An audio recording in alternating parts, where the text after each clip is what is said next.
बिस्मिल्लाहिर्रहमानिर्रहीम। अभी जो हमारा टॉपिक है वो एयर मैसेज का है। ये भी बहुत इंपॉर्टेंट है from exam point of view.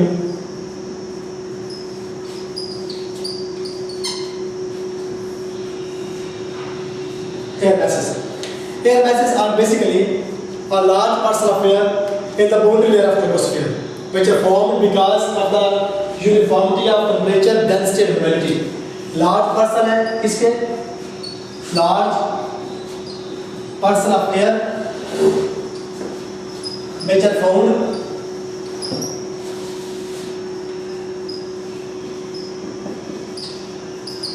in the boundary layer of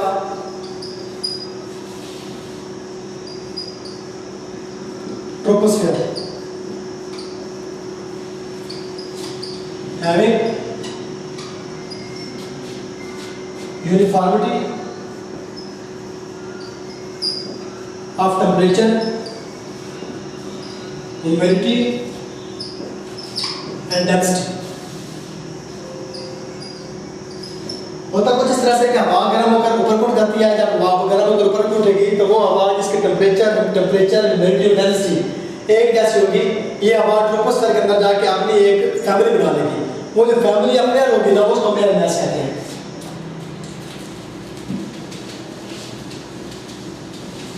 इसकी टाइप्स क्या है?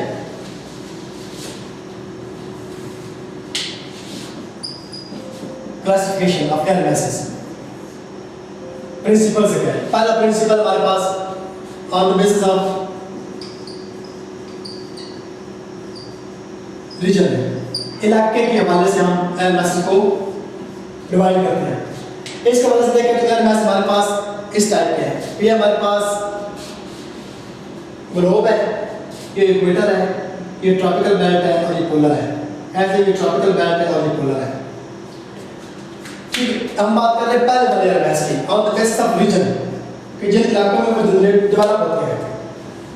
We will start from the polar area. This is the equator. This is the tropics. This is the polar. And ये भी tropic है और ये polar है। अब हम स्टार्ट करें पोलर एरिया से। पोलर एरिया के अंदर दो पॉसिबिलिटीज है, या यहाँ पे लैंड होगी या यहाँ पे कॉन्टिनेंट होगा। और सर कॉन्टिनेंट होगा या यहाँ पे वाटर बॉडी होगा। अब वो वाले एयर मैस जो कि कॉन्टिनेंटल सरफेस पे और पोलर रीजन के अंदर डेवलप हुआ है उसको हम नाम देंगे continental polar air mass. Continental polar air mass, और इसको हम शो करेंगे CP से। अगर वो पोलर एरिया के अंदर ही ओरिजिनेट हुआ है लेकिन समंदर के ऊपर बना है उसको हम कहेंगे मैरीटाइम पोलर, और इसको हम शो करेंगे MP से। अब हमें पता है कि नॉर्थ पोल साउथ पोल के अंदर जो कॉन्टिनेंटल पोलर होगा वो कहाँ बनेगा। अगर हम नॉर्थ की बात करेंगे तो वो ग्रीनलैंड में बनेगा, वो साइबेरिया में बनेगा, वो अलास्का में बनेगा, वो नदर्न पार्ट्स ऑफ रशिया में बनेगा, ठीक है ना। और वो नदर्न जो पार्ट हमारा है मतलब अगर उसका जो स्कैंडिनेवियंस का वहाँ पर बनेगा तो ये कॉन्टिनेंटल पोलर है। अब कॉन्टिनेंटल पोलर की कैरेक्टरिस्टिक्स क्या है? क्योंकि ये कॉन्टिनेंटल पोलर खुश्की की सतह पर बना है और ठंड इलाके में बना है। इट मीन्स कि इसके अंदर ये खुश्क होगा लेकिन कोल्ड होगा। जिन इलाकों में मूव करता हुआ कॉन्टिनेंटल पोलर मैस जिन इलाकों में मूव करके जाएगा उन इलाकों के अंदर बारिश नहीं होगी और दर्जा हरारत गिर जाएगा। क्यों? क्योंकि ठंडे इलाकों से रिलेटेड हुआ है और खुश्की की सतह से डेवलप हुआ है। जबकि मैरीटाइम पोलर जो है, अब हम पता है मैरीटाइम पोलर अगर बात करें साउथ पोल की तो कॉन्टिनेंटल पोलर साउथ पोल में अंटार्कटिक जो कॉन्टिनेंट है वहां से डेवलप होगा। उस बाद हमारे पास सेकंड कैटेगरी है मैरीटाइम पोलर की। अब मैरीटाइम पोलर मींस के पोलर बेल्ट में बनेगा और समुद्र के सरफेस में बनेगा। अब इसमें क्या होगा कि जिन इलाकों में ये मैरीटाइम पोलर जाएगा उन इलाकों में बारिश भी बरसाएगा और टेंपरेचर भी कम हो जाएगा, ठीक है। अब ये कहाँ से डेवलप होगा? ये अगर हम यहाँ पर बात करें नॉर्थ पोल की तो ये आपके पास बेरिंग स्ट्रेट्स में डेवलप हो सकता है कि नॉर्थ जो एक्सट्रीम टिप है अटलांटिक और पैसिफिक ओशन के वहाँ पर डेवलप हो सकता है, ठीक है। और उसके अलावा ये हमारे पास जो हमारे पास आर्कटिक ओशन है वहाँ पर डेवलप हो सकता है। अगर हम साउथ पोल की बात करें तो सदर्न जो टिप है पैसिफिक और अटलांटिक के वहाँ पर डेवलप होगा, या हमारे पास सदर्न ओशन है वहाँ पर डेवलप होगा। उस पर हमारे पास ट्रॉपिकल बेल्ट है। अगेन ट्रॉपिकल बेल्ट के अंदर फिर दोनों पॉसिबिलिटीज है, या यहाँ पे हमारे पास खुश्की होगी या हमारे पास यहाँ पर समुद्र होगा। अगर तो ये कॉन्टिनेंटल है तो ये कहेगा कॉन्टिनेंटल ट्रॉपिकल है, और इसको हम शो करेंगे CT से। और अगर ये समुद्र की सतह पर बना है तो इसको हम कहेंगे मैरीटाइम ट्रॉपिकल, और इसको हम शो करेंगे MT से। लेकिन हर इलाके के अंदर दो ही पॉसिबिलिटीज होती है, या खुश्की होती है या समंदर होता है, इसके अलावा कोई थर्ड पॉसिबिलिटी नहीं है। इस वजह से हम इसको यहाँ पर क्लिक कर रहे हैं। ठीक है, अब जो कॉन्टिनेंटल ट्रॉपिकल है, अब ये क्या है, खुश्की की सतह पर बना है, इट मींस कि ड्राई होगा और वार्म होगा। कॉन्टिनेंटल पोलर जो था ये ड्राई था बट कोल्ड था, मैरीटाइम पोलर जो था ये कोल्ड था बट मॉइस्ट था। एक कैरेक्टरिस्टिक साथ में लिख रहा हूँ। ओके, ऐसे ले लीजिए। अब हमें पता है कि कॉन्टिनेंटल ट्रॉपिकल कहाँ पर बनेगा, कॉन्टिनेंटल ट्रॉपिकल चैनल में बनेगा, सेंट्रल अमेरिका में बनेगा। ठीक है, उसके अलावा हमारे पास ये एशिया में बनेगा, ईस्टर्न यूरोप में बन सकता है। नीचे की बात करें तो हमारे पास जो सेंट्रल अफ्रीका है वहाँ बन सकता है, साउथ अमेरिका में बन सकता है, ऑस्ट्रेलिया में बन सकता है। जो मैरीटाइम ट्रॉपिकल है, अब ये बनेगा समंदर की सतह पे और ट्रॉपिकल बेल्ट्स पे। ये साउथ चाइना सी में बनेगा, इसलिए नेपाल में बनेगा, ये हमारे पास मेडिटेरेनियन सी में बन सकता है।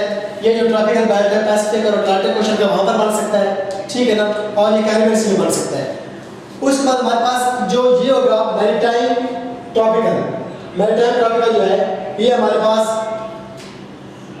वार्म होगा बट मॉइस्ट होगा।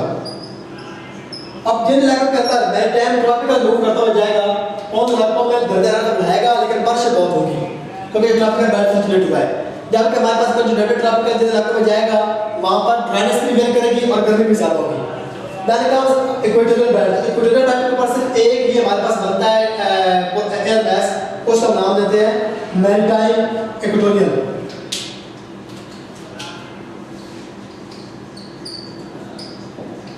मैरीटाइम इक्वेटोरियल एयर मास, और इसको हम ME से शो करते हैं। अब यहाँ पे क्या होता है, यहाँ पर खुश्की की सतह पर नहीं बनता क्योंकि वहाँ पर हमें पता है कि इक्वेटर के ऊपर सीजन शिफ्ट नहीं होता, इंसुलेशन सारा साथ सेम रहती है, इस वजह से यहाँ पर फिर मतलब सेम टाइप का बनता है। तो यहाँ पर सिर्फ ये बनेगा समंदर की सतह बनेगा, और समंदर की सतह पर मैरीटाइम इक्वेटोरियल डेवलप कहाँ पे होगा, ये डेवलप होगा इंडोनेशिया के ऊपर होगा, या इक्वेटोरियल जो बेल्ट हमारा है पैसिफिक या अटलांटिक का ये वहाँ पे होगा। अब जिन इलाकों के अंदर इसकी कैरेक्टरिस्टिक्स ये होगी कि ये वार्म होगा लेकिन मॉइस्ट होगा, और जिन सबसे ज़्यादा बारिश ये बरसाएगा जिन इलाकों में ये वाला एयर मास पहुंचेगा वहाँ पर सबसे ज़्यादा बारिश होगी। तो ये हमारे पास एयर मासेस की पहली क्लासिफिकेशन थी on the basis of regions of development. तो ये हमने 5 बताई हैं, continental tropical, continental polar, maritime polar, continental tropical, maritime tropical and then maritime equatorial. ऐसे नीचे भी continental polar, maritime polar, continental tropical, maritime tropical and maritime equatorial. तो ये टोटल 5 इसकी बेसिक जो है ना ये टाइप्स हैं। उसके बाद on the basis of temperature,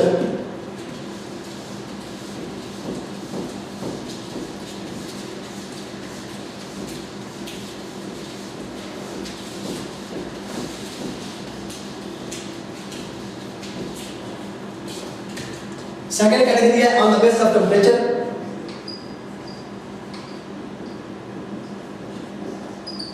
दो तरह का होता है एयर मास, या वार्म एयर मास होते हैं या कोल्ड एयर मास होते हैं,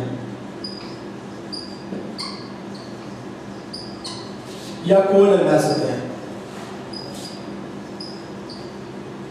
वार्म एयर मास जो है ये हमेशा गर्म इलाकों में बनेंगे, मतलब इसके 3 टाइप्स हैं जो कि हमारे पास कॉन्टिनेंटल ट्रॉपिकल है, मैरीटाइम ट्रॉपिकल है और मैरीटाइम इक्वेटोरियल है।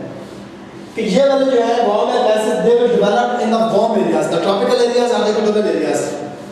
कोल्ड की 2 हैं, कॉन्टिनेंटल पोलर या मैरीटाइम पोलर।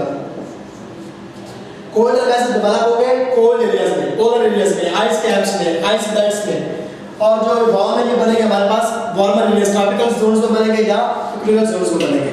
उसके बाद एक इसकी थर्ड जो इसका क्लासिफिकेशन का सोर्स है वो है on the basis of trajectory.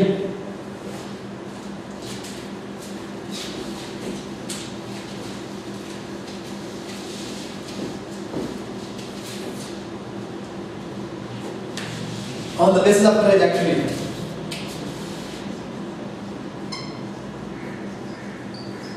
Trajectory means the path followed by the air mass. क्योंकि हमने कहा था कि एयर मास एक जगह पर सर्कल नहीं होता, बल्कि जब माइग्रेट करता है, मूव करता है from one place to another place, ठीक है, तो उसको ट्रैजेक्टरी कहते हैं। जब कभी अब इसके बाद इसकी दो टाइप्स होती हैं, या वो हमारे पास स्टेबल एयर मास होता है या वो हमारे पास अनस्टेबल एयर मास होता है। जब कभी हमारे पास एयर मास कोल्ड हो और ट्रैजेक्टरी वार्म हो, मतलब एयर मास कोल्ड है और वो वार्म एरिया की तरफ जा रहा है, तो then it will be termed as the cold stable air mass. Example हमारे पास हमारे पास अब पोलर एरियाज के अंदर कॉन्टिनेंटल पोलर इवेंट है, पोलर है, वो मूव करता हुआ ट्रॉपिकल जोन में चला गया है, तो इट मींस कि वो एयर मास कोल्ड था, लेकिन जो ट्रॉपिकल एरिया जिस एरिया की तरफ वो जा रहा है वो एरिया वार्म है, इट विल बी स्टेबल। और अनस्टेबल होगा कि जब वो हमारे पास वार्म एरिया से कोल्ड की तरफ जाएगा। अगर हमारे पास कॉन्टिनेंटल ट्रॉपिकल या मैरीटाइम ट्रॉपिकल जो है वो पोलर एरियाज की तरफ मूव करता हुआ जाएगा, तो it will be termed as the unstable air mass. उसके बाद इसकी जो लास्ट और फोर्थ क्लासिफिकेशन कैटेगरी है वो है on the basis of moisture. दो होते हैं, या ड्राई होते हैं या मॉइस्ट होते हैं। ड्राई के अंदर हमारे पास फर्दर दो हैं, कॉन्टिनेंटल पोलर है या कॉन्टिनेंटल ट्रॉपिकल है। मॉइस्ट के अंदर तीन है, मैरीटाइम पोलर है, मैरीटाइम ट्रॉपिकल है और मैरीटाइम इक्वेटोरियल है। तो ये बेसिकली हमारे पास इसकी मुख्तलिफ फॉर्म्स हैं एयर मास को क्लासिफिकेशन करने की, ठीक है। चार इसके मुख्तलिफ मैंने आपको बताया। उसके बाद आप दुनिया का नक्शा बनाएं, उस नक्शे वर्ल्ड मैप पर अगर शो कर दें, जो पोलर एरियाज होंगे वहाँ पर बता दें कि यहाँ पर कोल्ड बनेगा, वहाँ पर मतलब मेरा कॉन्टिनेंटल बनेगा, यहाँ पर समंदर होगा पोलर एरिया में, वहाँ पर बता दें कि मैरीटाइम पोलर बनेगा, ट्रॉपिकल के अंदर वहाँ पर पता चल जाएगा कि ये मैरीटाइम ट्रॉपिकल या कॉन्टिनेंटल ट्रॉपिकल है, और फिर इक्वेटोरियल जो कंट्रीज है उनके ऊपर आप बता देंगे यहाँ पर मैरीटाइम इक्वेटोरियल है। तो इस तरह से आप इसको वर्ल्ड की जो क्लासिफिकेशन जो है इसको वर्ल्ड मैप पर करके इसको शो करेंगे, ठीक है। उसके बाद इसकी सिग्निफिकेंस क्या होती है? Air mass basically temperature stabiliser होते हैं और इट बिकॉज रेनफॉल, जब भी कभी एयर मास के करीब आते हैं तो फ्रंट्स बनते हैं और फ्रंटल फॉर्मेशन के लिए ये एक प्रीरेक्विजिट है, ठीक है। तो this was all about the air masses.